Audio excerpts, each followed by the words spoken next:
I can't do it. Okay. We'll do it live. Okay. No. We'll do it live. It. Do it live. I'll write it and we'll do it live.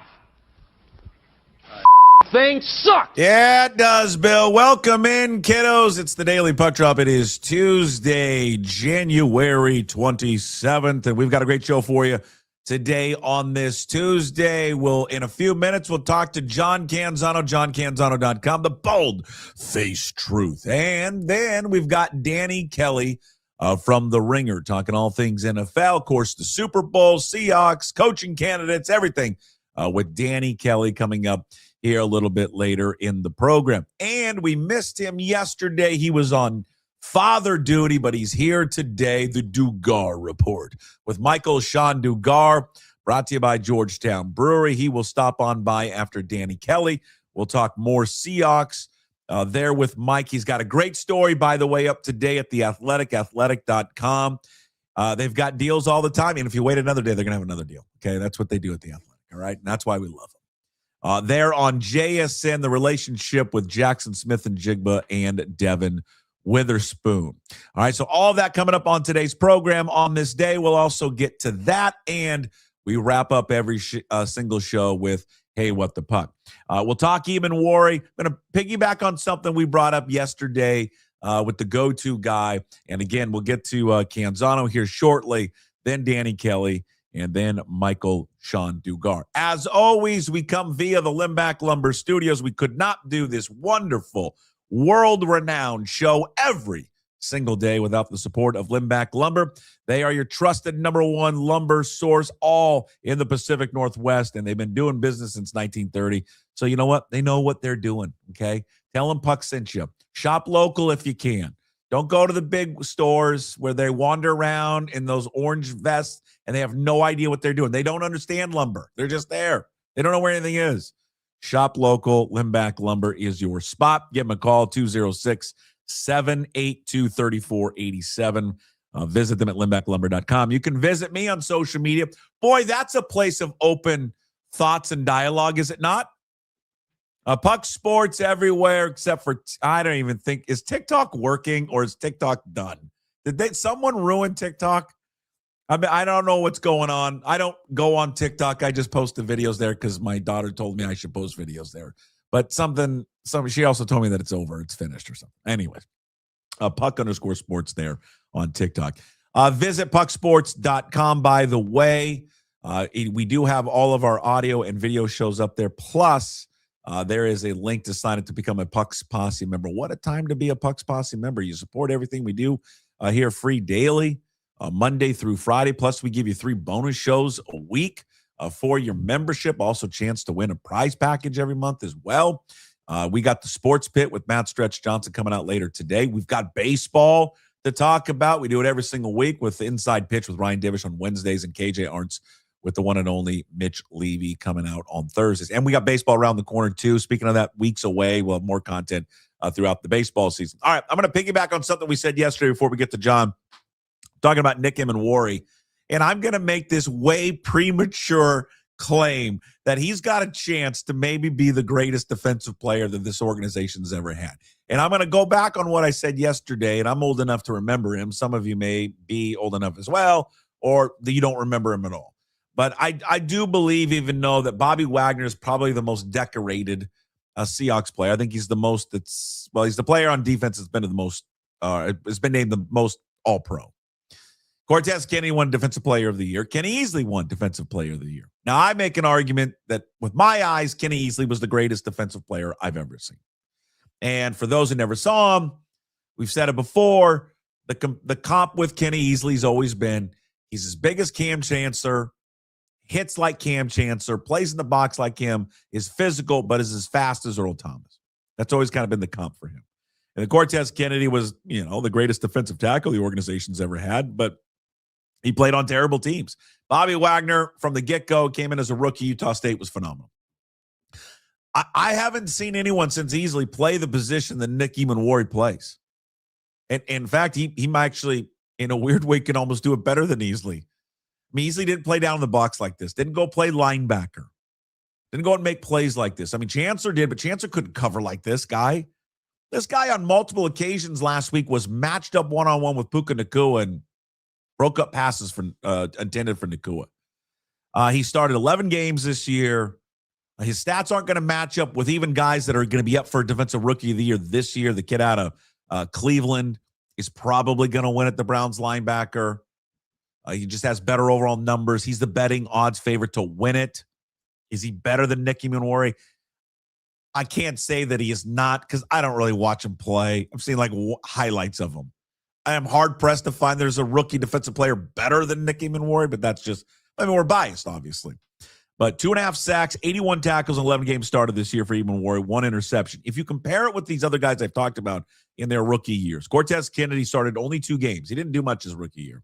He had 48 tackles. He had 1 sack. He ended up being a 3-time All-Pro. Kenny Easley, in his rookie year, started 14 games.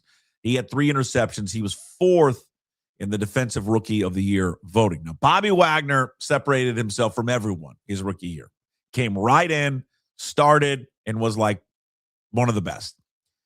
15 games started, 140 tackles, 2 sacks, 2nd in the voting for Defensive Rookie of the Year. And again, as I mentioned before, most decorated defensive player we've had. Did not win the Defensive Player of the Year, but in terms of All-Pro votes, 6-time All-Pro. Again, getting way ahead of myself. I just think that maybe you missed yesterday's show. I think 10 years from now, if Emmanwori continues to go down the road that he's been going down, we may look back and just say this guy is the greatest Seahawks defensive player to ever put on a uniform. All right, speaking also of the Seahawks, new report coming out today from Jeremy Fowler, ESPN. Clint Kubiak appears to be the prime or leading candidate for the Raiders job. That is still one of a couple of openings still left in football. I actually watched the championship game last night. I hadn't seen it because I was at the game.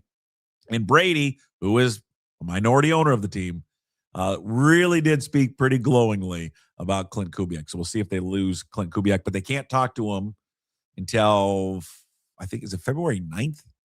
They can't talk to him until after the Super Bowl. So we'll wait and see. If the Raiders don't hire anyone, clearly, until the Super Bowl, then they probably are very interested there in getting Clint Kubiak. All right, we'll talk more about the Seahawks, college football, and everything. And we will talk Seahawks. We will talk Super Bowl and NFL with John Canzano because there is a connection with Seattle and Portland because of Jody Allen, who, of course, oversees the trust, is the chair of the Allen Trust, who runs the Seahawks, who did run the Blazers, now that it's been sold. And John wrote a piece about it this week about how both cities and fan bases of the Blazers and Portland and Seattle and the Seahawks, they see her very differently. John Canzano, Bald-Faced Truth. Of course, you can read all of his work, johncanzano.com. His weekly appearance brought to you by Flat Stick Pub.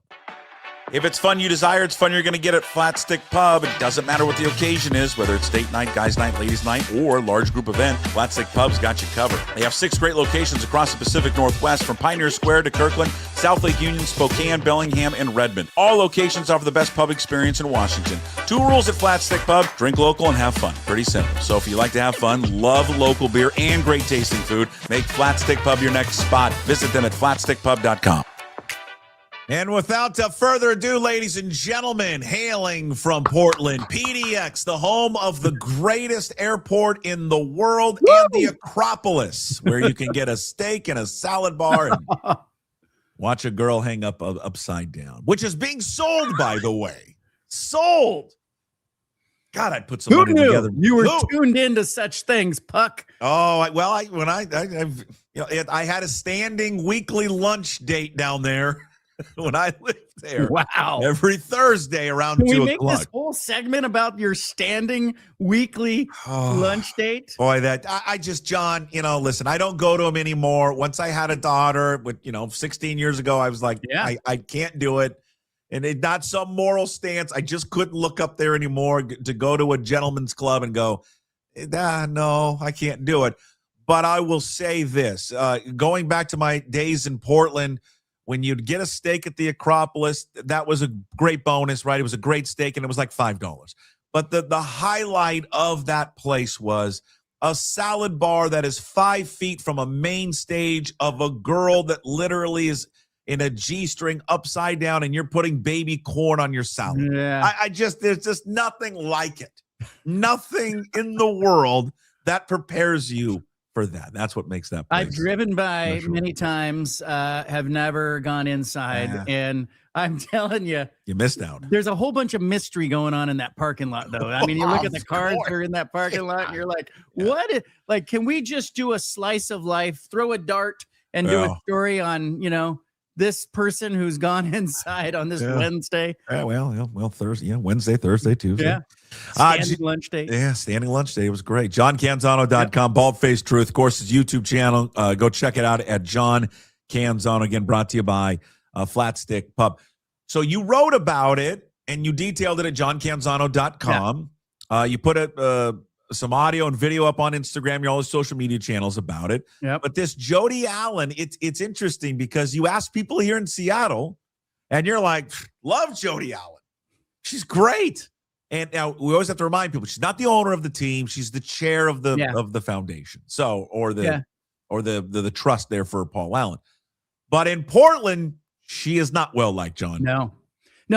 And you have to kind of like, I love how you couched it by saying, hey, she's not the owner of the team, but she is the owner of the team. She's the face of ownership for these two teams. And she is the steward. She is the trustee. She is slid into the seat that Paul Allen once sat in at baseline at Moda Center at Blazer games. She's raising the flag for the 12s. She is being handed the George Halas Trophy by Michael Strahan and on the stage gets interviewed, and she's the owner. Like, she's the face of the franchise. And I said there are two great mysteries in the Pacific Northwest. One is DB Cooper. What happened to him? Jumped out of the back of that plane. What happened to all the money? When the internet gets done figuring out who's DB Cooper, what became of him, you got to figure out, how is Jody Allen perceived in Portland as boo, like terrible, she's not engaged, she doesn't love this team, she's an outsider, and then her teams don't do well in Portland, and then in Seattle she's literally like preaching to the 12s after taking the trophy, and people love her, and people are tweeting ownership matters. And I'm looking at these two things and I'm going, they don't line up. There's no congruency here. So is it a question of the NFL just being a more forgiving place for an owner, where you get a GM like John Schneider, who has done a fantastic job with that roster and under multiple coaches? This is historic what Schneider's doing, right? Multiple coaches to the Super Bowl, two different rosters, same GM. He's pulled it off. Hired Mike Macdonald, looks like a fantastic hire. Is it possible that the hard salary cap of the NFL and revenue sharing in the NFL make it less important that your owner is on board and understands the game? Or is it just that Jody, she's a Seattle kid, grew up in that Wedgwood neighborhood in Seattle, went to, that private school, Faye was a elementary school teacher and their dad was a librarian at Washington. Is it possible she's a Seattle kid in her heart, and that what she's doing with the Seahawks is deeply personal to her, and what she's doing with the Blazers is, who cares? It's Portland. And no offense to Portland, I live in the area, but it doesn't matter to Jody in the way that the Seahawks matter to Jody. And so I think it's a fascinating discussion. It's not many people up here know her. I think she doesn't do any interviews. The one thing that Paul did do, like once a year, well, not actually once a year, but the times they did go to the Super Bowl, he would do interviews. Yeah. And I remember him doing at least two of them. Maybe I'm misspeaking, but I know one for sure. And you never really, that was about the only thing you heard of him. And sometimes he'd play, like you'd see his band playing. He played after the Super Bowl and all that kind of stuff. Now, she's never done anything. And really, like for a lot of people, her raising the flag last Sunday is probably the first time they've ever seen her. And you see some still photos of her like inside the draft room. Yeah. At Seahawks. And people do, like John Schneider and Mike Macdonald and Pete Carroll have spoke highly of her.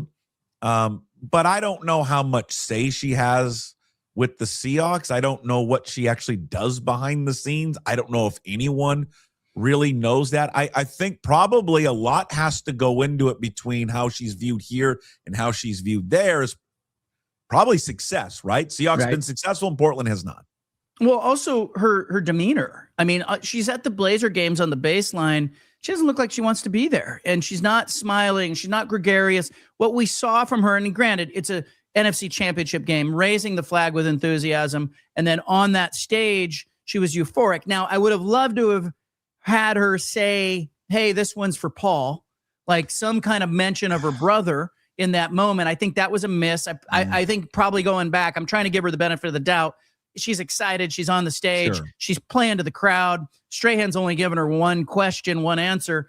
So maybe, maybe she's kicking herself today going, I should have said something about Paul. Sure. But there's just more of a, it's in her blood feel with these Seahawks, right? It's where she grew up. It's what's important to her. Her friends are at the games. She's down at the Blazer games. And I talked to her one time very early on after Paul's death.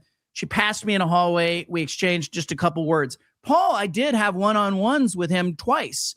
Now, I think Paul was, if we're looking back at him and, we're looking at where, I think he was somewhere on the spectrum. I think he is one of these brilliant guys who likes to write code and very reclusive. But I think he wasn't comfortable taking the microphone and doing that big speech in front of everybody. But I think he was much more inclined to have a one-on-one conversation. I talked to him twice. It was fine. Jody, I didn't know what her voice really sounded like until Strahan asked her that question. Yeah, and honestly, I think a lot of Seahawks fans probably think that as well. Know that as well. That's the first time they probably ever heard her speak. I think that a lot of people, you referenced, right, ownership matters, right? I mean, again, I think there's a lot of people, and this is just kind of my opinion in theory, I guess. Like a lot of people will cite of giving her credit and Bert Kolde credit for the decision to move on, from Pete Carroll and to hire Mike Macdonald. I'll be honest with you. I don't think that had anything to do with it. I think what the reality is that they went to John Schneider and told John Schneider, who was, by the way, the president.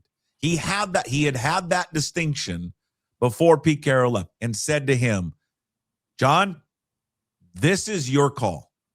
But, if it doesn't work out, ultimately, I guess your job's on the line. This is your call. I think this was a 100% call on John Schneider, because I'll be honest with you, I don't think those two have any idea who Mike Macdonald. They didn't know who Mike Macdonald is. They're not qualified enough to make a decision like that. John Schneider is, and he made the right call.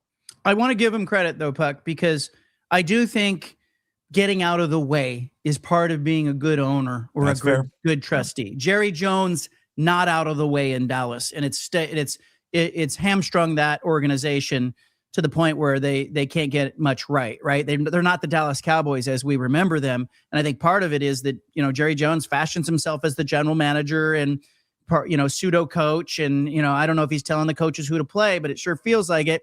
Feels like Al Davis in the end. I covered the Raiders when Al Davis was late in his years. And I can remember Al Davis coming into the locker room, and I thought, gosh, he's around too much for an owner. So I think there is a healthy boundary that's there. And conversely with the NBA, Bert Kolde in particular, who's was vice chair of the Blazers before they got sold, and they're still in transition, and the vice chair of the Seahawks, I do think he fashions himself as someone who knows sports. And he has been heavy-handed with the Blazers in particular, with handpicking the general managers. And, Warren Legary, who is one of the agents who represents a lot of coaches and a lot of GMs in the NBA, was always in Bert's ear, because he knew that if he could sell Bert on the idea of hiring a coach or a GM, Bert would whisper into Paul's ear. Like it was a whole thing that was happening. It was almost like Game of Thrones.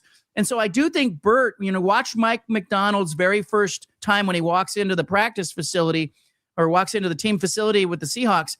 Bert is slapping his back. He's enthusiastic. I remember laughing at it going, there's Tweedledum again, interjecting himself into the picture, like back slapping with the coach. And you better believe Bert is going to he's going to show up at the Super Bowl. His arm's going to be in a shoulder sling from patting himself on the back so much for hiring Mike Macdonald. But you're right. I think it's John Schneider, but I want to give them credit. And part of this is sport, Puck.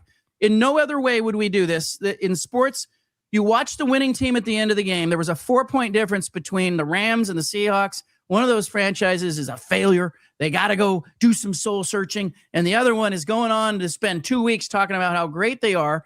because to the victor goes the spoils. Like, it's a winner-take-all proposition. The Seahawks are going to the Super Bowl. They're going to win the Super Bowl, Puck. They are the better team. That NFC Championship game was the Super Bowl. Yeah. And now Jody gets 2 weeks, and guess what comes next after the Lombardi Trophy? And she better thank Paul. But after the Lombardi Trophy, she's going to put this team up for sale. And there's a $6 billion price tag out there. What is, for those who don't know, and I guess this has always been a little bit of there's a couple of reasons I don't know how to not like her, because I don't know her, but I have issues with her. I mean, there is a report that came out a few years ago that does not paint Jody Allen in a great picture. No. It alleges she's a kind of very bad person. How she's treated people, she's treated bodyguards, sexually harassing bodyguards, and that they did everything they possibly could to cover it up and pay hush money and all that. So there's that separate side of it. The other side of it is, in the trust, right, it was specifically stated to sell every single one of his assets, to get rid of them. And they've done that for the most part, except for this one, because it's the most lucrative one.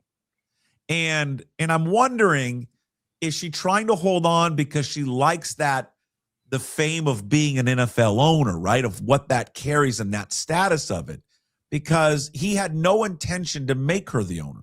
If he had an intention to make her an owner, he would have put it in the will, in the trust. Jody Allen gets to own the team, but he didn't.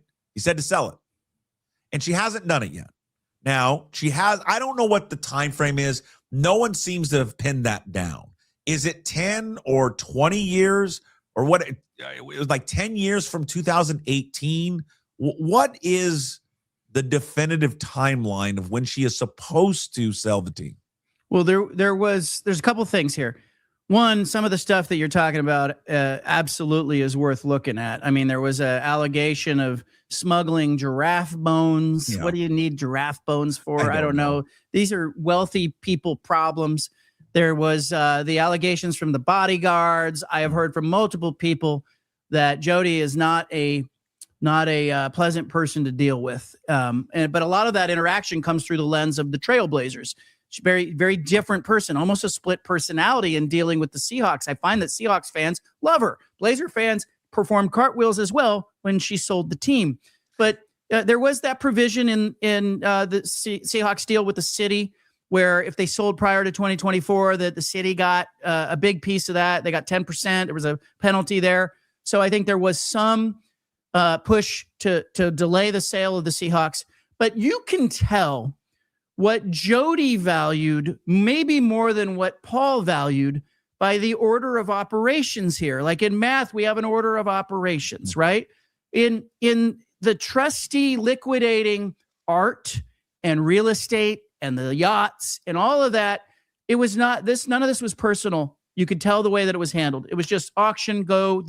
And then later came the sports teams. And granted, these things are worth, far more than Paul Allen paid for them.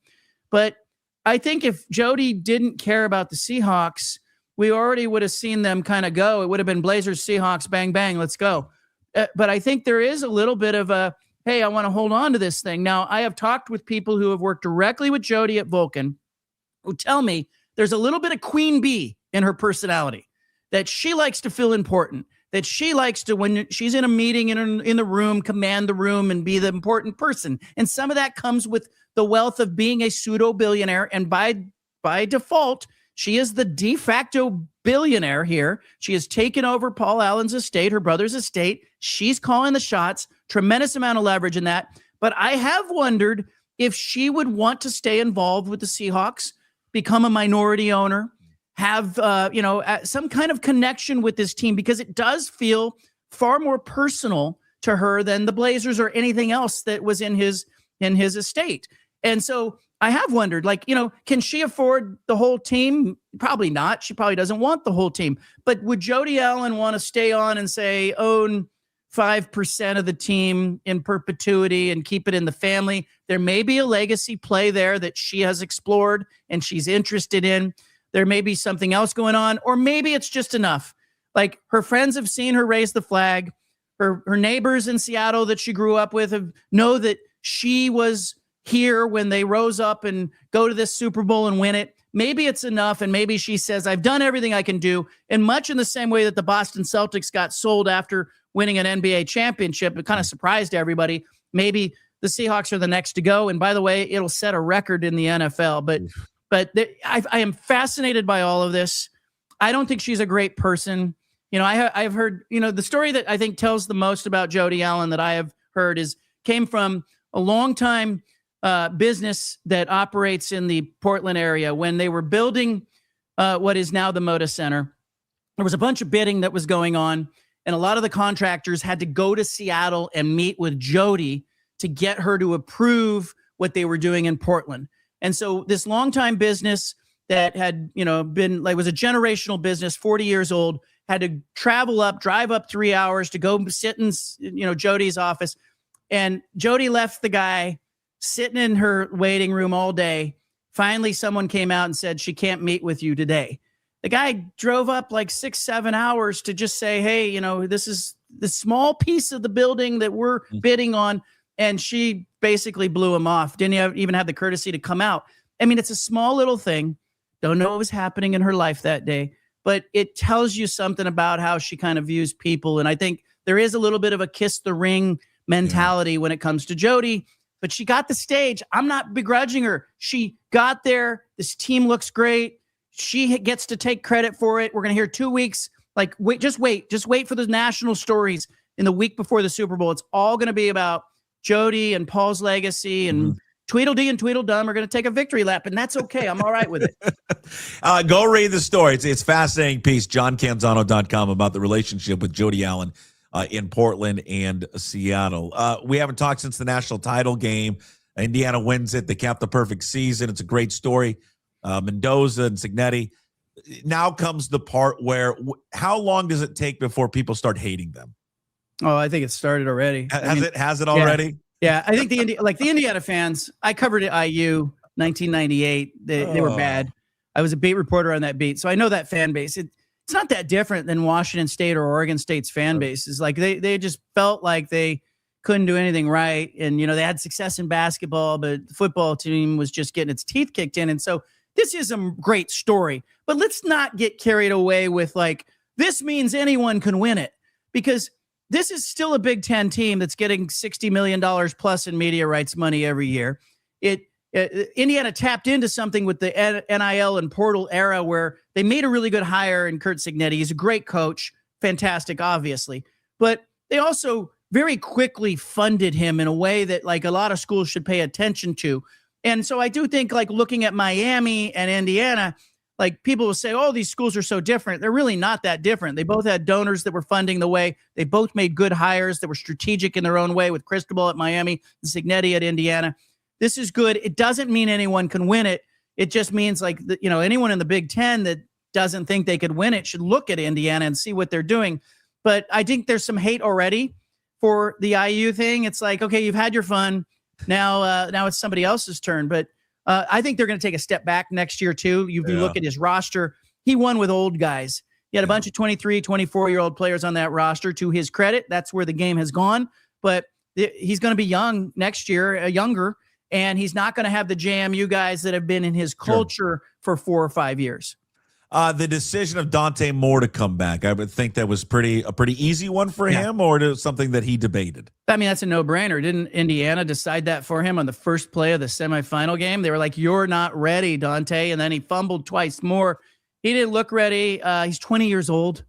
And by the way, I thought, you know, he should go back to Oregon because he could make $4 or $5 million and it's a place to develop. Turns out that number's closer to $7.5 million that he's going to be getting.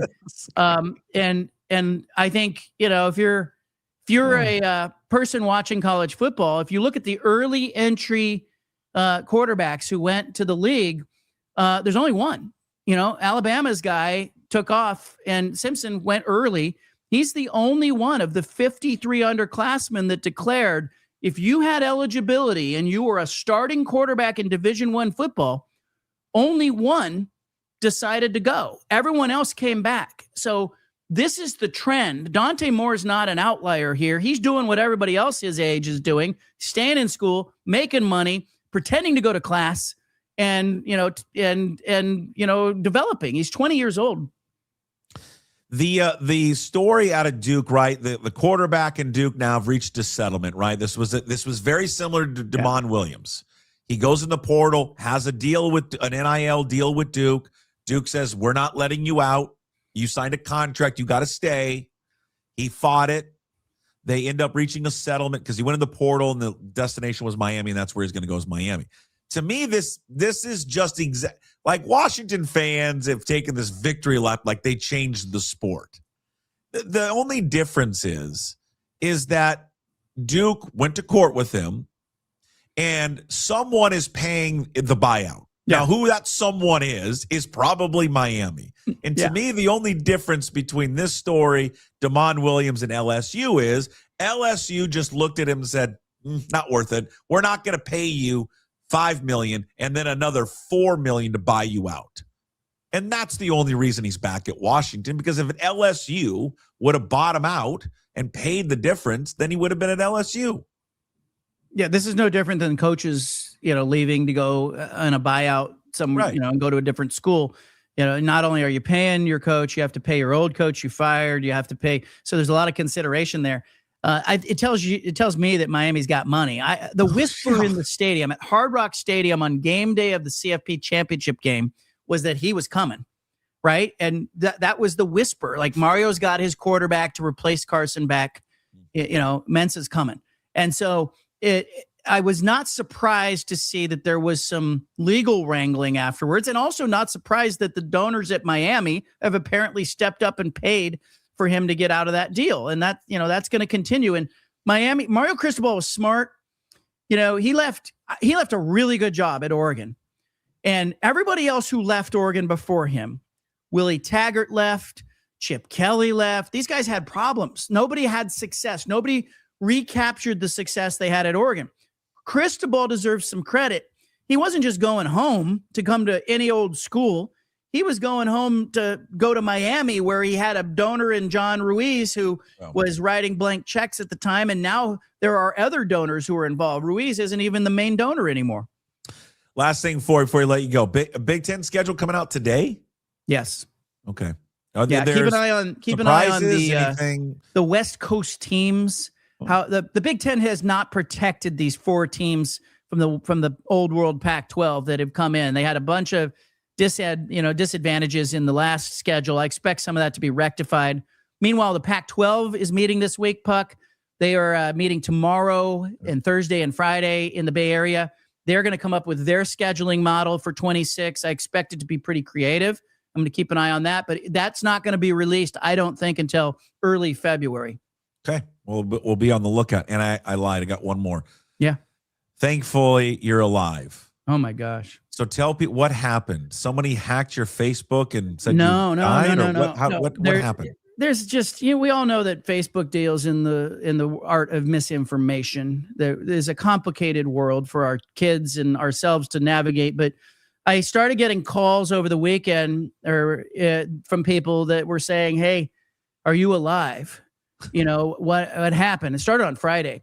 And it turns out that there's a Facebook account that has like 4,500 followers that specializes in the dark art of misinformation, that had put up a picture of me, RIP, like 2026, like I died, and was putting it out there, and it was getting shared and reshared. And a lot of people went, "Oh, it looks fake," but a lot of people didn't.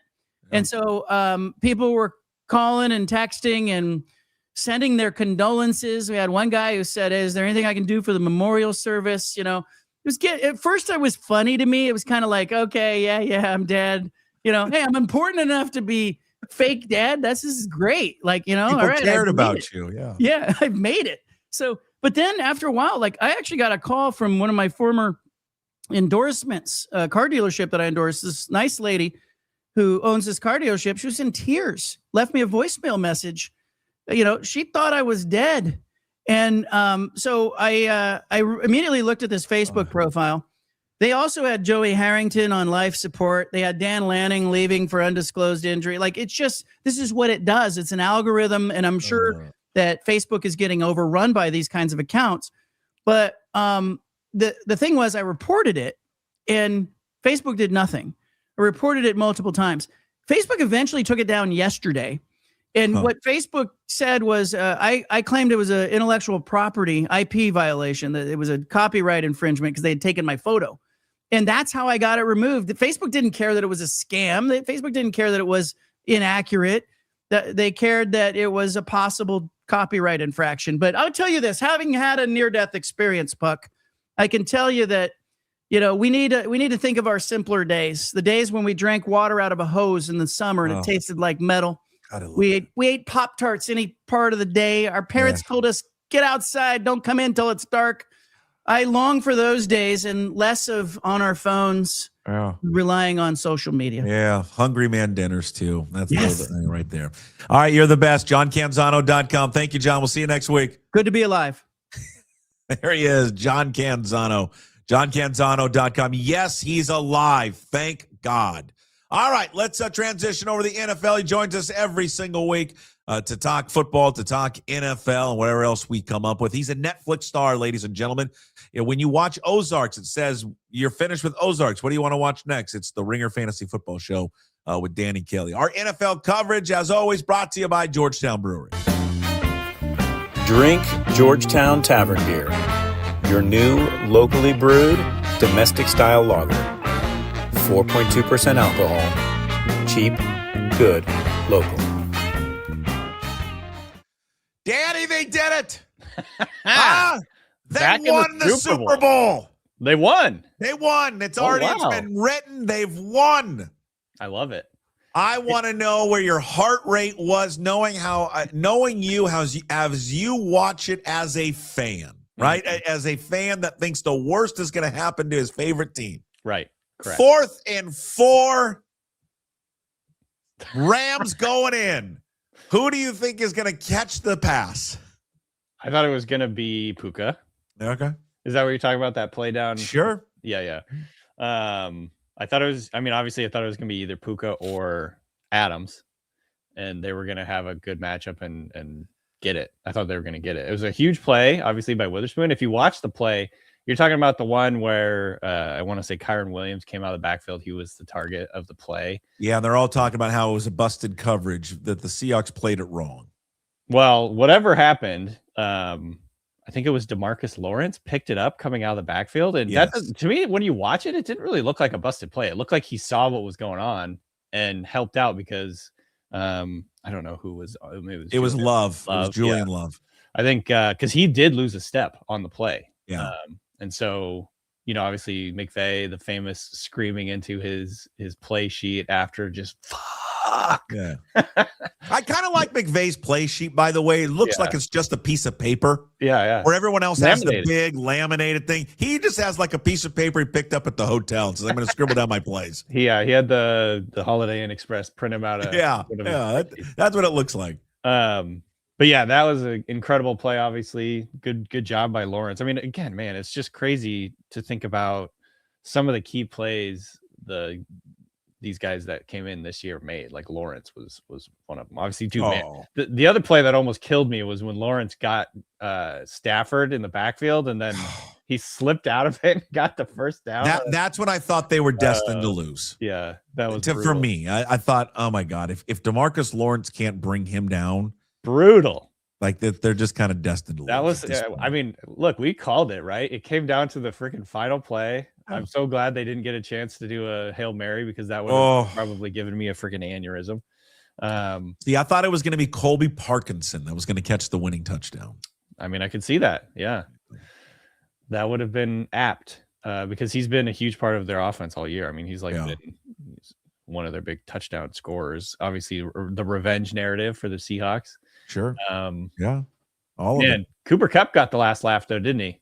Oh, that was just the one. It's not only the catch there on 3rd down, and he stretches out, gets the first down. Mm-hmm. The blocking in general, but the block on JSN's little screen pass. He just is the touchdown. All of it. He's just a phenomenal all around great. Like gritty football player. Yeah. Just is. And then that story comes out. I think it's Michael Silver from The Athletic detailing the history between the Rams, that it's not that really healthy. Like they tried to play it out, that there's still some animosity between the two. and how it was treated, that the Rams told him to retire. He said no, if people haven't read the story. And then they it sounds like, according to reporting, that they trashed him around the league. Yeah. So, well, I can not like I'm reporting anything, but that's similar to stuff I heard at the time, that the Rams were basically just done with him, and the split was very high in animosity.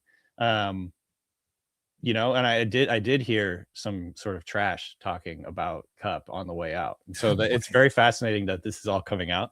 And it's awesome. I mean, obviously the first, you remember the first, I think it was either the first or second game. I can't remember which one it was, when he had that catch and fumble and everyone was like, oh God, he's a double agent. He was like a sleeper agent. He fumbled in this crucial game. So it was really cool to see him come back. But that's what led to part of the story that was written about. Was there was a confrontation at halftime of that game. Oh, in the elevator. In the elevator between assistant coaches from the Seahawks and the Rams. Right. Because the Seahawks coaches overheard the Rams snickering that Kupp fumbled. And they got in the faces of the Rams coaches. Fuck yeah, man. Love that. Just stuff. Sharks and jets. Someone pull out a knife and stab someone. Let's go. Yeah. When you're a jet, you're always a jet. One of the great musicals of all time, folks. And I love my music. I mean, what a freaking rivalry. It was a great game. Incredible rivalry this year. It's what I wanted to see. Yeah. I know everyone, the easier path was the Rams or the Bears. I get it. I wanted to see this because this is what is so much fun about sports. The energy, I took my kid. Energy in that stadium. Oh, you got to go. Nice. Was just electric. I bet. You just couldn't hear yourself. Were there a lot of Rams fans there? No. Yeah. Although in the one section, like 5 rows up, there was a guy that decided to, every time the Rams were on defense, was like a Seahawks fan. Oh, the whole just in your ear. Yeah, just in our ear, and like whistling all the time. But he was shut up.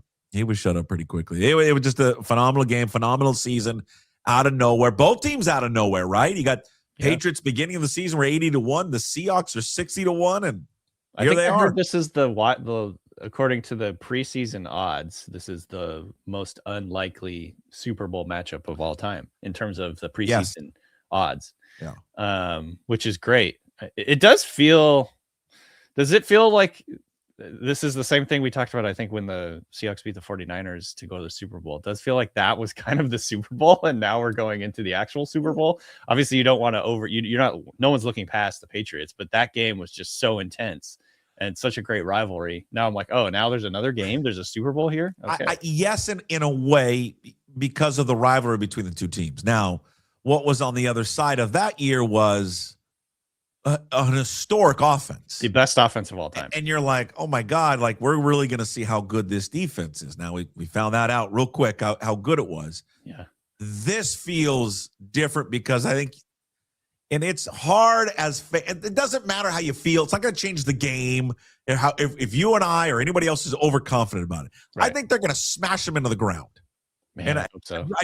I feel that now. Man, maybe it's completely wrong, and it's a great game, and Vrabel's got him ready to go. I just look at a second-year quarterback that's got to go up against that defense, and I'm sure he's going to make a play or two. They're not really explosive. I mean, despite all these offensive numbers that they have, like on the outside, who really does Stephon Diggs really scare you? I mean, their deep guy is Booty, Michael-Shawn Dugar, who's been good. I mean, he's made some nice plays. In this last game, he was pretty horrific. He had some not bad drops, but he had a bunch of opportunities, couldn't come up with most of them. I think Matt Collins is like a big player for them. That kind of tells you all you need to know. Stupid Warriors thing that he's doing. Just shut up. The guy dies in the end, you moron. And the whole gang. Right. They get killed. I can see you're gonna get. Were killed. you a big The Warriors fan growing up? I feel like. I remember the movie. I watched it. I mean, what gang do you want to join in that one? I'm like the clowns. There's like the roller skating one. Yeah, I like the roller skating guys. Yeah. I want to be on the baseball gang. Oh yeah, the baseball game. The baseball team gang. Yeah. So I just don't.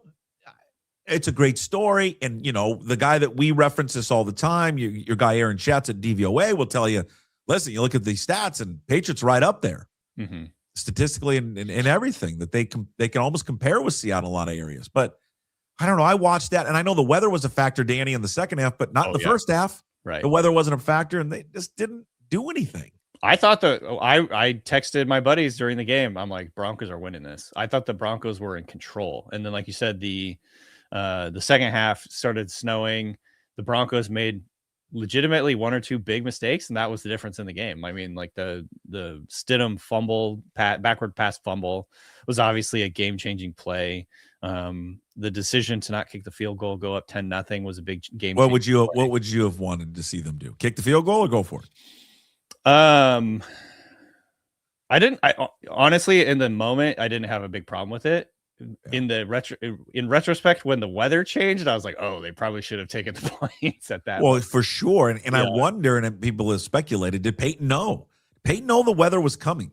Yeah. Did he have an idea? And if he didn't, that's kind of a failure on them not to have that type of stuff, like on top of that. On top of that, right? Those are some of the things you got to think about. You got to be, if the weather's coming bad, maybe we should just take the points, and it's a different outcome. Right. But yeah, I mean, I think it's hard to get to the Super Bowl. I don't think there's anything fluky, or if there is anything fluky about the Patriots' path to the Super Bowl, it's like it's not as big of a narrative as people are making it out to be. They've got through a really kind of murderer's row of defenses to get to the Super Bowl. I mean, the Chargers, Texans, and Broncos are all very good defenses, and guess what? They won all three of those games, and in big part because their defense is actually playing really well right now. And so the Seahawks are going to have to continue to execute on offense. This is a better defense than they faced with the Rams. And you got to have Sam Darnold continue to not turn the football over. He did a great job. I mean, he had a heroic performance. He's the reason they won the game. Absolutely. I mean, going up against the probable MVP and going punch for punch with him all through that game, almost no mistakes. Absolutely just nails in high leverage situations, some incredible passes, some incredible touchdowns, nothing but undying adoration and respect for Sam Darnold, but he needs to continue that. Obviously, I think in this game, if the only way I can see the Seahawks losing, and I know this is like sounding confident, is if they just make stupid mistakes. Yeah. Turn it over for sure. Yeah. So I think they're a better team. I think they're way more balanced. I think they should win this game. I think they're peaking at exactly the right moment. They're playing their best football of the season. And I think the defense is going to be pissed after what happened in that last game. I mean, if you look throughout this whole season, the only two offenses, and then I guess you could make the argument that the Bucs did a little bit, but that was a game where they lost a lot of their starters. Mm-hmm. The only two games where their offense gave up big yards was to the Rams. I mean, otherwise I think they gave up like 16 points a game or something like that in all the other games. So this defense is going to be fired up and pissed. To me, this has the makings of actually the last game, the regular season finale against the 49ers. Yeah, man, I hope so. 13-3. Oh, you think it's going to be low scoring? Sorry, I was thinking of the blowout. No, 13-3. I can see that. I can see that. And here's the thing with the Patriots. Mike Vrabel's a hell of a football coach. He just is. And Tennessee is just fools for saying, oh, we don't want you. And he's going to have them prepared. They're not going to be unprepared for the game. Right. They are going to come in and give Seattle some different looks, and they're going to be ready to go. Now, do they have enough of the athletes and enough of the good players over there to actually execute it? I think to your point, that's what the difference is going to be.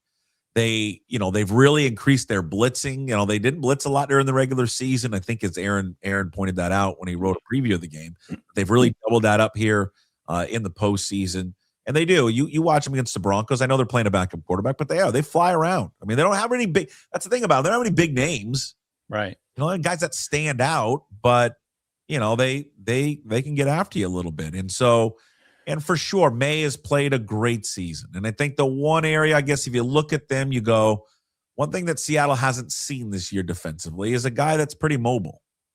I know. That's what I was just going to say. It's their third leading rusher. So. I guess that's the one thing I'm sort of worried about in this game. The main thing I'm worried about is him scrambling. It goes back. Honestly, it's like reminiscent of the days when the Seahawks used to play Kaepernick.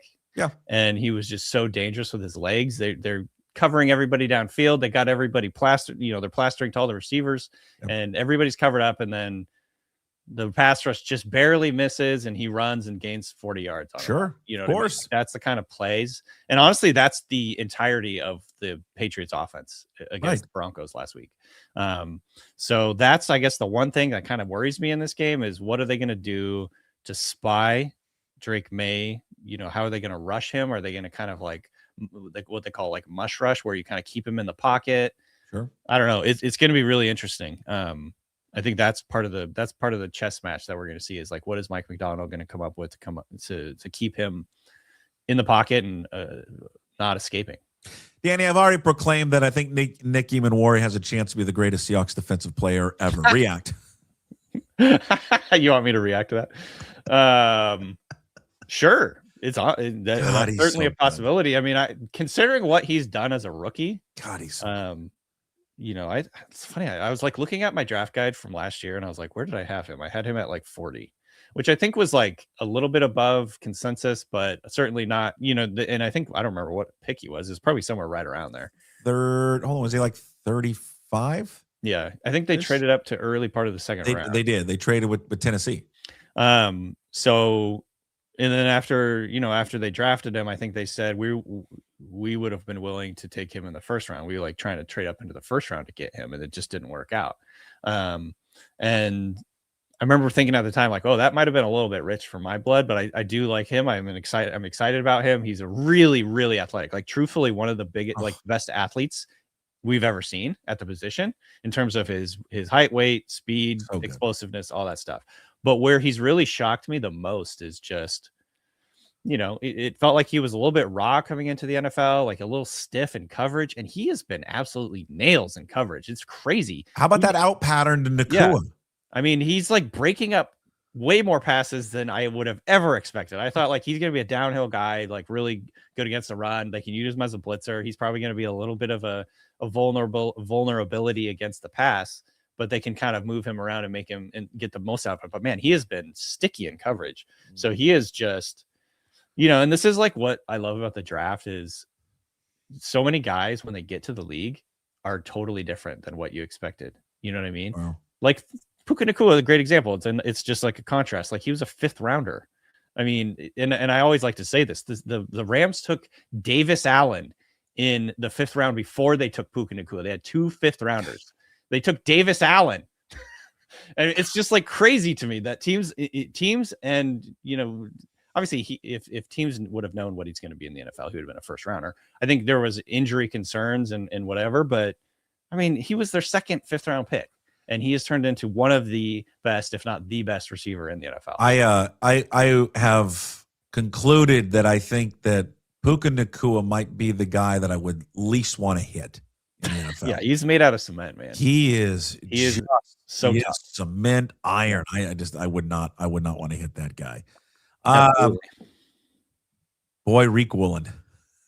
He had a rough first half. I can't remember if he had any bad plays in the second half, but I was like, man. Yeah, bad plays. Yeah, he only had one that almost cost him the fucking game by acting like an idiot. And I know you can talk all you want, but can you imagine? I mean, everyone's going to say we're all talking the same thing. If they lost that game because of what he did. Oh yeah, sorry, I was confusing him with Devin Witherspoon. Oh well, Witherspoon. Riq Woolen. My God, that would have been. It would have been like a diet version of the freaking Super Bowl interception. You know what I mean? The play that everyone talks about for the rest of their lives. Oh, just miserable. My God.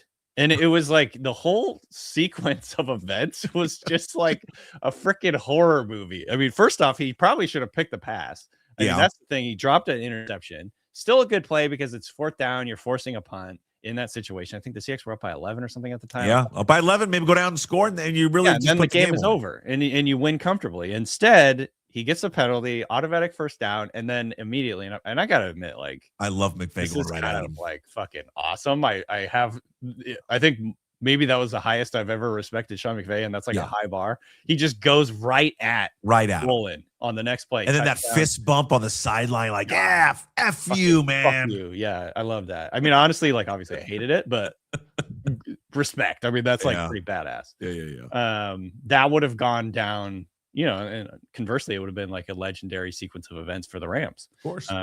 So man, I'm glad that they won. I honestly, truthfully, I'm not thinking about it now because I actually kind of respected the way that he reacted after the game. I know he went over and apologized to Sean McVay for kind of like what he was doing.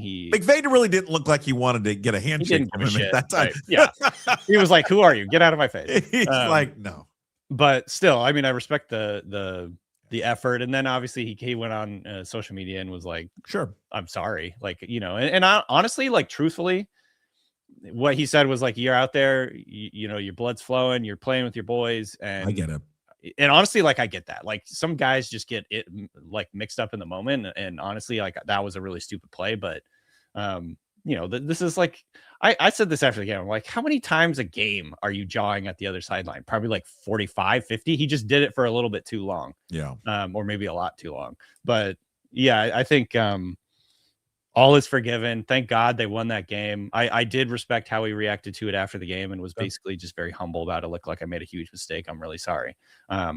But it might change the future of whether he comes back with the team. Could see him could see that be a pivotal moment in his future. But, absolutely. But yeah, I think, hopefully go out there and make some plays. And I was just kind of reading through the responses to his ex. He posted on X, like, I'm sorry, like did like a little meme. Yeah, it was good. It was good. That was well played. And I think a lot of the responses were just like, go out and get a pick in the Super Bowl. Ball out, man. Yeah, Seahawks fans. I don't care. That means he could, whatever. I mean, for Seahawks fans, these guys could do anything and they'd forgive them. I know. And honestly, if it would have been different if they lost, of course. But of course, absolutely. Yeah, so thank God that wasn't. Honestly, that's just like that kind of stuff would have stick in your mind for the rest of course season and the rest of your life. And then you're like, do they really need to throw that flag? Like I know when I watched the replay, I'm like, Devontae Adams was lobbying to the ref to like throw it, and I'm like, do they really need to throw that in that situation on a fourth down in the fucking NFC Championship game? Like, just swallow your flag. Eat it. So I thought, like, unbiased, like, that was unnecessary. I think I would feel that way about any other team. Like, don't throw a flag in that moment. Unless he's like literally punching someone, like, just eat that flag. Happens all the time. John, I mean, there's much worse said probably on the field. Next week, do we find you on America's biggest hellhole, Radio Row? No, I'm not actually going to the game. Oh, good for you.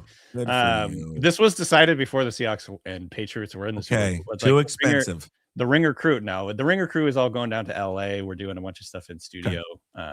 So we're going to do a lot of content together, but it's not going to be on Radio Row. It'll be in our studios in LA. So unfortunately, not going to the game. But look forward to finding and watching and listening to all your work. Tell them everybody where they can find you on all the different platforms. So you can find us on Spotify. Obviously, you can watch the video for free on Spotify. You can listen to just the audio if you want. You can also check us out on Netflix in 4K, baby. We've really upped our game in the whole production stuff. Right. So go check that out. We got a lot of really fun stuff coming up the next couple of weeks. And then we're diving into the draft. I actually posted my first iteration of the draft guide up today. Oh, my Lord. So go check that out at theringer.com. Big board, some fun comps for players, give you an idea of what's going on with this draft class. Okay. There he is. Danny Kelly with us every single week talking the NFL and talking Seahawks. Thank you, Danny. We'll see you next week. All right. Sounds good, man. Again, Danny Kelly from The Ringer, brought to you by Georgetown Brewery, Ringer NFL Draft Show, Ringer Fantasy Football. Check it out on Spotify and also on Netflix. All right, we missed him yesterday, but he's back. Dad of the Year, Michael-Shawn Dugar, is with us here on a Tuesday. And Mike, also brought to you by Georgetown Brewery. Drink Georgetown Tavern Beer, your new locally brewed domestic-style lager. 4.2% alcohol. Cheap, good, local. Now, after what Mike had to go through yesterday, I'm sure he's probably wanted a beer from Georgetown Brewery. Like all dads, when their kids are sick and there's just nothing you can do for him. But he's with us here today. In fact, what he just took a sip of was probably a beer. And people don't know this about Mike. He likes to drink beer out of a straw. Ladies and gentlemen, a proud graduate of the Edward R. Murrow School of Communication, which is the top communication school in the universe. Of course, he writes at The Athletic. He stars on Spotify and YouTube with the Seahawks Man to Man podcast. And ladies and gentlemen, he's an author. And I think you can see his book in the background. Hold on. There it is, back there. See the book in the background, Mike? No, there. Wait. No, but look at my background. So you can see it right there by the Cougar helmet.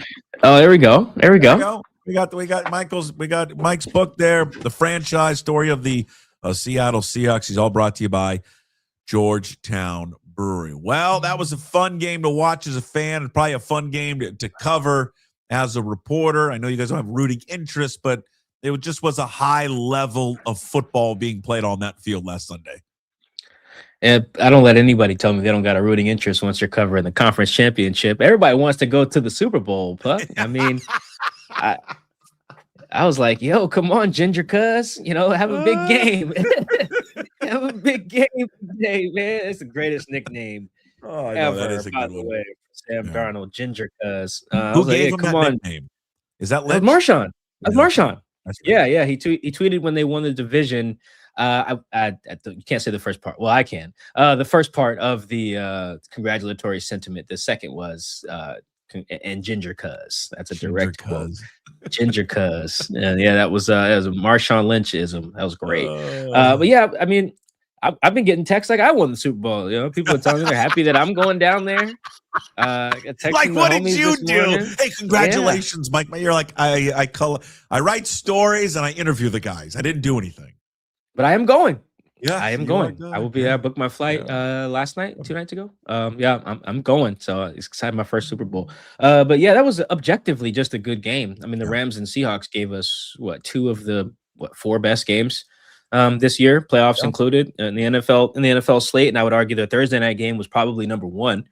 Of that. And this one was just as good to me, given the stakes, the heightened stakes of it. And that really just showed me that the Seahawks are the best team in the league. That they can go toe to toe with the best, which I think they were. The Rams and the Seahawks 2 best, and they beat them both times. Got them at home, that helps. But I mean, they showed who they were in both games, and particularly Sam in this last one. Ginger Cuz delivered in a way I didn't think he could. Shout out to him. I think a lot of people didn't think he would be able to do that. I think we talked about it even leading up to the game. Hey, you need to make a few more plays. You don't necessarily have to win the game, but just don't lose the game. Well, Mike, he didn't do. He won the game for them. He outplayed the other guy on the other side of the field, who most likely will be the MVP of the league. And I've been waiting, and we've talked about this. I've been waiting for a performance like that for him. Because I think when you get one of those under your belt, I think he never wants to dive into the narrative. He doesn't want to get into any of that. And I respect that. I think that frees somebody up. And I think that the pressure comes off a little bit more. And I just think they start becoming a much freer athlete, in this case, quarterback for Sam Darnold. And I'm really excited to see now where this takes him, not only in 2 weeks, but really for the rest of his career. Yeah, the thing about being a process-oriented individual, which Mike Macdonald is, Sam Darnold is, Clint Kubiak, everybody in the building, is process. Trust your process. Geno Smith was this way too. And the reason that you can believe in your process is seeing it bear fruit, right? Like, you can't just trust a bad process or a process that bears no results.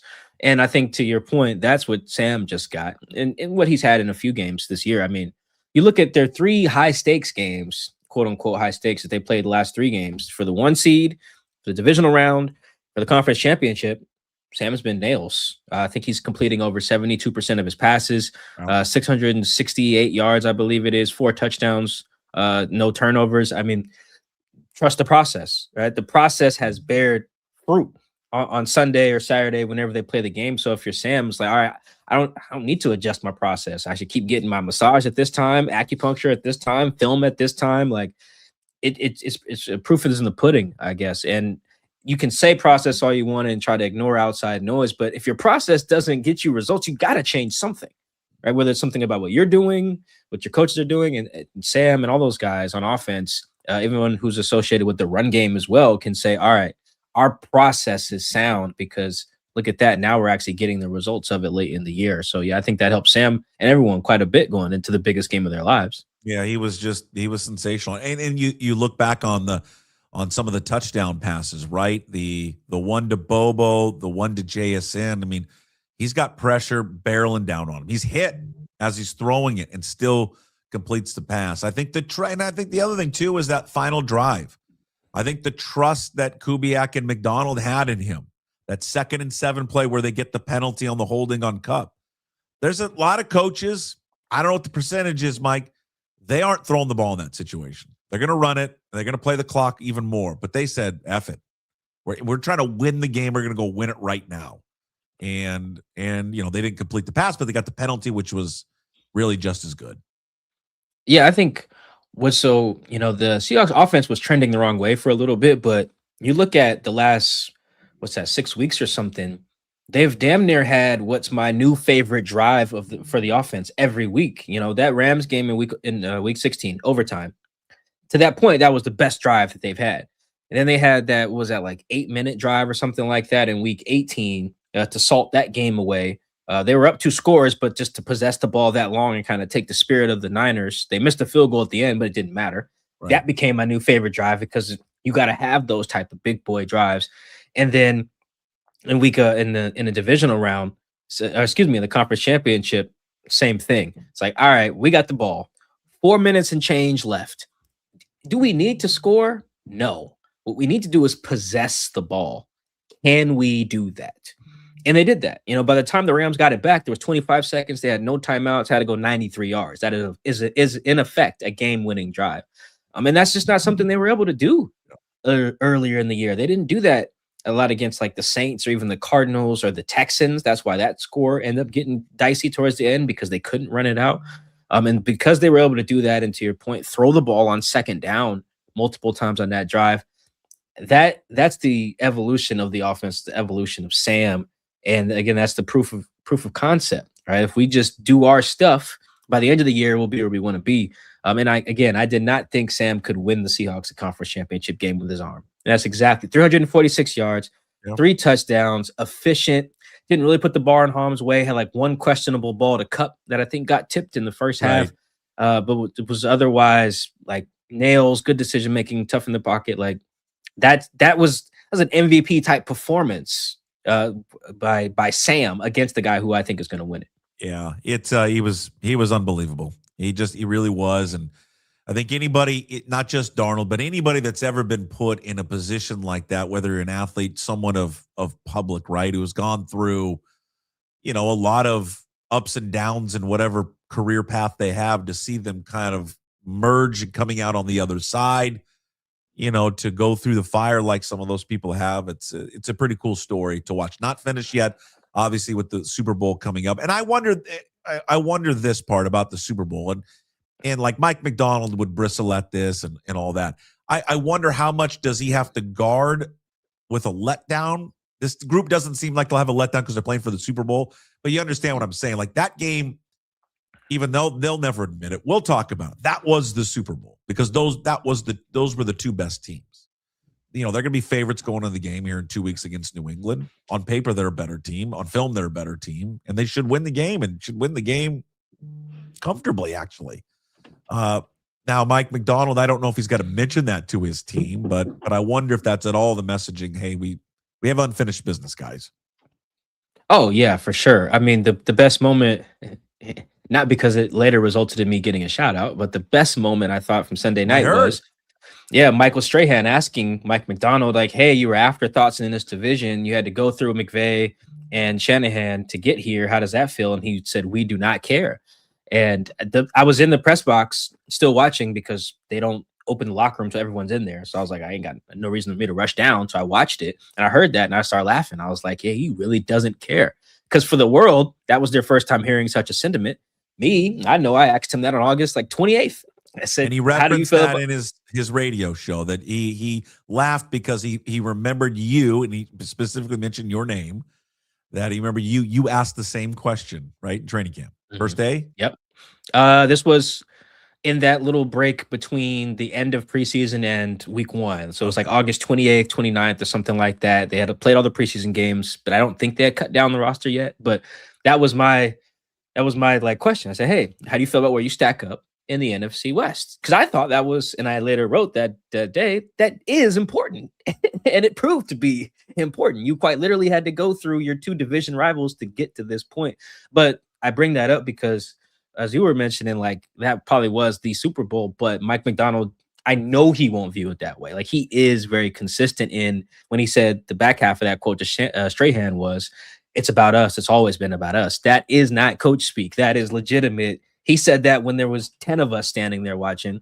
And if there's 30 million watching on Sunday, he says the same thing. You know, that's who he is. And I know just talking to those guys in that locker room, they were very excited on Sunday, but they also were like, we need to go kick some ass in 2 weeks and get this thing done because these guys have had Super Bowl expectations since the spring. So they expect it to be here and they expect to go win in 2 weeks. The latest piece that you have up at The Athletic, that was a great read. I mean, all your work is a great read, Mike. But this one, because I like when 2 players that are young and they're at the top of their game at both their positions, they came in the same draft year. The story and relationship between Witherspoon and JSN. I mean, this goes back to being in the same draft class, and it's a special one, and it's one hopefully that's special here for years to come with this organization. Yeah, you know, there's something specific about when they were drafted, right? So the last game the Seahawks had played before Spoon and JSN were drafted, they were both at the draft too. I think that matters as well. You know, they had their fly suits on. They were probably on the same flight here. They got introduced the next day. So I'm sure they were on the plane together, got picked up at the airport together. That was 3 months after the Seahawks got smoked by the Niners in the playoffs. So they were like, all right, we're going to be the team. We're going to be the guys that take this to the next level, you know? And I don't know if vow or promised each other is the word, but that was their mindset. Like, all right, we're here. They took us for a reason. Let's go show them that we're going to be those guys to get this team to the next level and go win a chip. And they meant that, you know, they meant that Spoon's first year when he was playing and JSN was not, and they meant the second year when JSN went crazy. And now this year they're both all pros together. And that's what you talk about, getting bang for your buck there. You know, the 2 guys you take in the first round, top 20, together they've made 5 Pro Bowls and 2 All-Pro teams, you know, in their first 3 years together. So I do think there's something powerful about that bond, because it's one thing for Charles Cross to say that, right, when he gets drafted top 10, I'm going to help this team go to the next level. But he's the only guy who got drafted that day. So he flew out here by himself, got picked up by himself. I do think there's just something powerful about like looking at someone else and being like, we're going to do this together. You know, and they were able to do that, and they're, you know, 4 quarters away from getting it done as 2 of the catalysts for making it happen. They were 2 of the best players on the field on Sunday to make this happen. People are going to get tired of me talking about this, but I'm going to bring it up to you because you're too young to remember him. So, and I know you've probably seen highlights of Kenny Easley, but you don't remember watching Kenny Easley.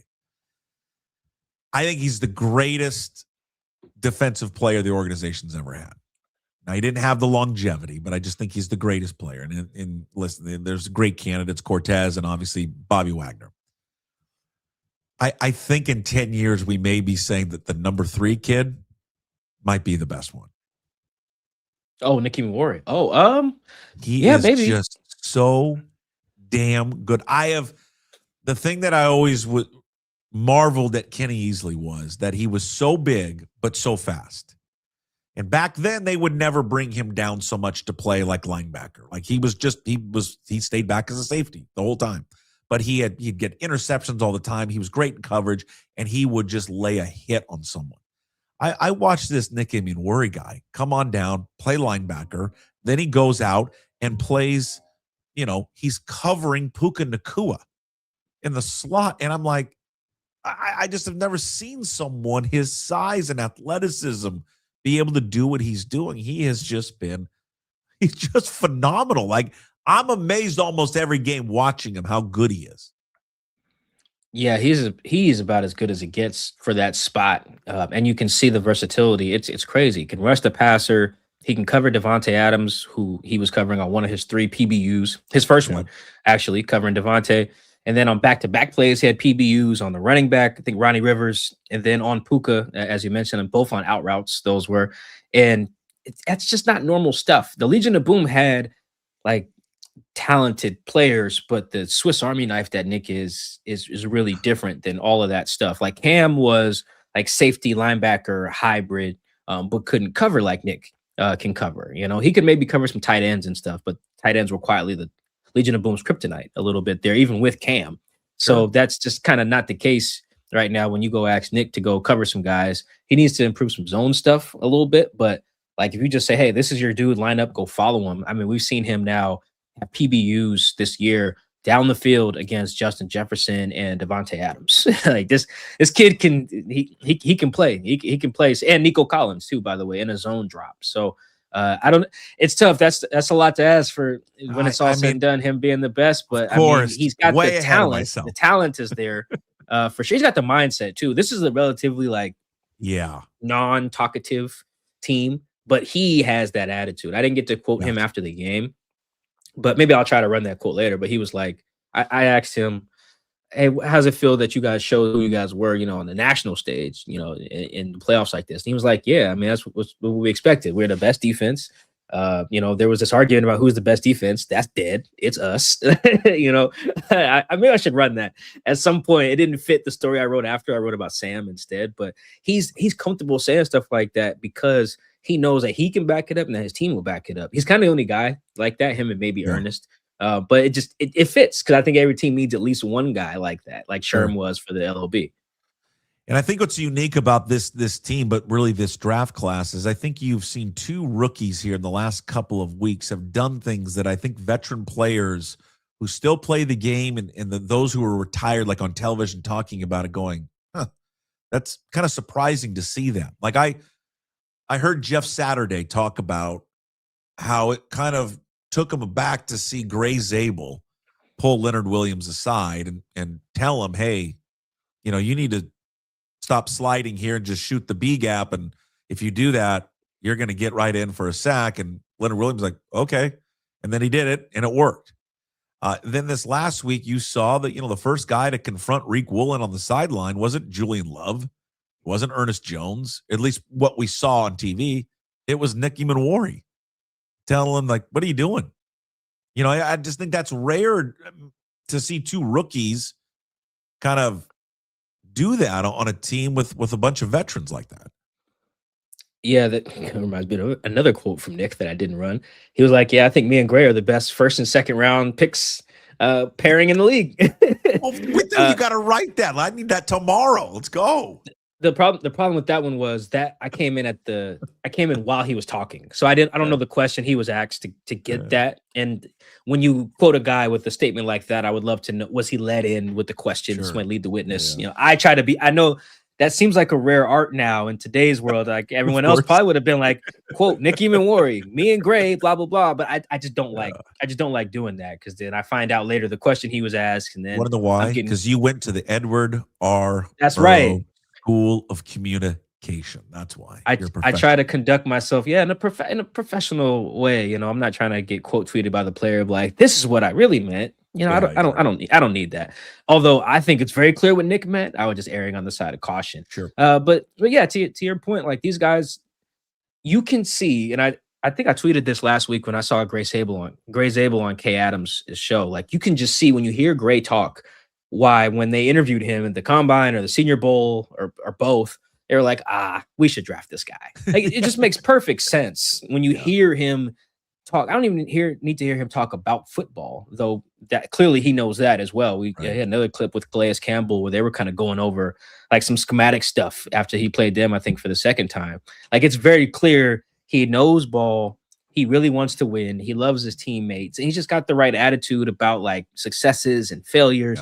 I wouldn't have turned the card in fast enough if I was a Seahawks, and it actually makes it even funnier that on draft day, John Snyder was like, yeah, we knew we needed a guard. We were either going to take Gray or Tyler Booker, who went to the Cowboys at 14, and he's actually been really good. John, you should have been like, this was our guy the whole time. You know, even if Tyler went on to be an all-pro, this guy Gray might do the same thing and just has the right stuff you need at that spot. Like he's a perfect pick for his position, and so is Nick. Last thing for you, and I don't mean to end, I guess, on a negative one, but do you think what transpired this past week with Woolen, does that, when they make a decision in the offseason with him, maybe they've already made it, they don't want to bring him back, I don't know, but is this just something, another one that they file away if they make the decision not to bring him back? Would be that? This is where, this is a good question. It's one on everyone's mind. We got a bunch about this on the podcast after the game, because it's not hyperbole to say that probably would have been one of the worst moments by a Seahawk this century, maybe. I would say if they had gone on to lose that game. I don't have the recollection of previous century football to say that, but I feel pretty confident that that's up there in terms of this century if they had gone on to lose that game. So, yeah, it's a very relevant question. And I think the answer is no. And I think that Mike has made very clear to us with his actions and his words that he does care about sample size and process and, data points. He calls them inputs. I like data points. Sounds fancier. Like he likes to take in all the information before making a decision. That's how they ended up with Sam. And because if they were to just overreact to a couple of moments, a couple of bad plays or a couple of bad games, they wouldn't have believed in Sam. And then well, let's keep rolling with Geno. Mike said basically before that Vikings game, it's like, why would I think I asked him this, why would I judge someone off of a 2-game sample like that? It's being Sam's last 2 games of 2024. Why would I do that? That's just silly, especially when we have all this other data points to suggest that this guy can actually play. And he said stuff like that privately as well. So I think the same thing applies with Riq. Yeah, was week 1 bad for Riq? Of course. Was that taunting penalty horrendous? Of course. But it's like 4 moments in, I don't know, a 19-game sample, however many games Riq's played this year. I think that's how they'll look at stuff this offseason. That's how they should look at stuff. You overreact to that, and you end up putting together a bad roster. You got to look at the process, the bigger sample. I think that's what Mike will do with Riq and then all the guys when they make the decisions. Ken Walker as well. I don't think they'll overreact to how he's running the playoffs, which has been really good. They're going to look at the entire year, how he's worked, his attitude, and then make a decision on whether to bring him back. Speaking of Walker, has he copied, why am I blanking on the guy he's copied Ashton Genty's stance now. Have you noticed that? He's changed. Oh, has he? I have not. Yeah. I have not. Yeah, he does this where he stands straight up. Interesting. You gotta go watch it. Go watch it. I noticed it. Maybe he's been doing it all season and I just haven't picked up on it. But I've noticed it like in the last few weeks. He's changed it to I know exactly what you're talking about. Yeah. Where they're just standing straight up. And I'm curious why he's done that. That's a good. I have not peeped that. I haven't finished the film. I just watched some of Jax's stuff because boy, that dude. That's talk about guys re-signing. That's a blank check, Buck. You go into John's office. The route. And you say, hey, yeah. What does Jamar Chase make? Yeah, we'll take a little bit more than that, please. All right. You give us a call, and there's no negotiation there. Yeah, the route on the last drive where he ends up going out of bounds is the sail route. Yeah. I mean, it's just it's breathtaking to watch him run routes. Yeah. His catch at the end of the half to hold on to that ball when you're just getting hammered. He's a special wide receiver, Mike. All right. I didn't understand. Last thing, Puck, real quick. I didn't really understand. What I don't understand about these other teams is why they seem to just, the DBs in particular. I know why DBs have confidence, right? I get that, but I just don't get why they just seem to keep poking the bear with Jax and the Seahawks. I just really don't understand. It was Cameron Curl was talking. Amador Lenore was talking. You had this was more of a fan thing. This last point I'm referencing, it acted like Quentin Lake coming back was like bringing back Darrelle Revis. Quentin Lake is who got routed up on the sail route that you just mentioned on the final drive. Who do you guys think this is the dude who led the league in receiving? It's just so weird that these guys who, it's not Derek Stingley who's popping off, not Patrick Surtain popping off. These are guys who, these are just guys to me. It was just so strange. And then every week you just see why Jax isn't first team All-Pro unanimous, and these other guys are just guys. Quentin Lake's a good player, but like as you mentioned on that route, he got fried. He got fried on that route with the game on the line. It's just Jax is just special. He's a special dude, man. You can mention next time you talk to Chris that I think that JSN is a better route runner than Chad Johnson. Oh no, you guys can hash that out. That's an hour-long argument. You can tell him that, and he can start having the conversation with number 80, JSN. Yeah, you guys got to do. Did I tell you I talked to Steve, by the way? Oh, did you? Nice. Yeah, I did. I talked to him before Jax was named All-Pro. Cool. I knew he would be. So Steve was the last guy to be All-Pro for the Seahawks first team as a receiver in 1985, I believe it was. Did you write about it? Yeah. So in my All-Pro story on Jax, Okay. it might have got lost in the shuffle a little bit because usually the All-Pro stuff comes out the Friday before Wild Card Weekend. For some reason, only Lord knows, they dropped it at 6 a.m. Pacific on Saturday morning. So that was just the day of the Wild Card games. It was just dumb. So, but I did talk to Steve for that. You know, I thought it was cool. I couldn't believe that it's been 40 years since the Seahawks have had a first team All-Pro receiver. That was nuts. And then now that's only two guys, Jax and Steve. It was also crazy that Steve had only done it once. I believe that he's been first team, given the year. Well, it was hard. In the time period he was playing in, that other guy down south was pretty good. Who then was he bearing with? Because he was kind of the same time as Rice. Well, actually, no, he wasn't. No. He precedes Jerry. Yeah, he does. Yeah, you're right. They weren't at the same time. He was coming. Yeah, I don't know. I'm not sure why. But I'd have to go back and look. But yeah, that was weird. I was like, he's only done it once. Yeah. Wow, it's crazy. Great work. Athletic.com, Seahawks Man-to-Man podcast, where you get all your podcasts anywhere and on YouTube. And go get the book, The Franchise, Story in the Seattle Seahawks. He'll sign it. He'll deliver it. He's going to take a bunch probably down to the Super Bowl with him in a couple of weeks. So safe travels to you. Let me know what your schedule is next week, and we'll hook up. Yeah, I should be good actually. Same for our usual time. Sorry I couldn't do it yesterday. Sick daughter, throwing up son, potty training. I have a cold now. Yeah, it's just awful. Everybody's sick. I should be good for. We have a planning meeting at 1:00 today for our athletic people who are going down there. And I'm gonna let them know, like, hey, I'm sick right now, but how did Sam say it? Is a 0% chance I miss this game. 0% chance I don't get on that flight to San Francisco. So appreciate you being flexible, Puck, and I'll talk to you next week. All right, Godspeed, go Cougs. We'll see you next week. Go Cougs. All right, there he is, Michael-Shawn Dugar, the Dugar Report, all brought to you by Georgetown Brewery. All right, let's get to, before we get to Hey What the Puck, Hive Social brings you on this day, Tuesday, January 27th. Seahawks fans, Hive Social, of course, is the spot for you. It is the official social meetup app of Puck Sports. You can download Hive Social, HYV Social on iOS and Android. You can get a paid version, which is $7.99 a month. To see what's happening and find friends nearby, or you can get a free version as well. I mentioned this before. It's a great place. Download the Hive Social app to find out where people are going to watch the game in a few weeks, meeting places. You're not going to go to the game. Maybe you are going to go to the game. You want to Hive Social to find out where everyone's going to be at down in Santa Clara. If you're not going to stay in Seattle, want to find a place where a bunch of Seahawks fans are going to be at, Hive Social, the official social meetup app of Puck Sports. That's HYV Social. All right, on this day, January 27th, not a lot going on. Big Super Bowl on this day, January 27th.